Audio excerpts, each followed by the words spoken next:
আমি মনে করি একটা নারী অনেক ধৈর্যশীল। কারণ একটা নারী সেই ছোট্টবেলাতে বাবার বাড়ি ছিল, সেখান থেকে হাঁটি হাঁটি পা পা করে আস্তে আস্তে বড় হয়। বড় হওয়ার পর 15 অথবা 20 বছর যখন হয়, তখন মা বাবা তাকে বিয়ে দিয়ে দেয়। মা বাবার বাড়িতে অনেক সম্পর্ক ছিল অনেক জনের সাথে, সবার সাথে কেমন একটা সম্পর্ক, মায়ের জালে জড়িয়ে গিয়েছিল। যখন মেয়েটা কবুল বলল, তখন সব কিছু যেন ত্যাগ করলো।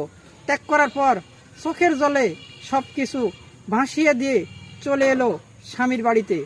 স্বামীর বাড়িতে আসার পর শ্বশুর শাশুড়ির সেবা করা, স্বামীর সেবা করা, সন্তান মানুষ করা, ইত্যাদি ইত্যাদি, এভাবে নারীর জীবনটা কাটিয়ে দেয়। কিন্তু দুর্ভাগ্যজনক বশতে অনেকের জীবন ধ্বংস হয়ে যায়। তাই আসুন যার যার অবস্থান থেকে নারীকে সেবা করি।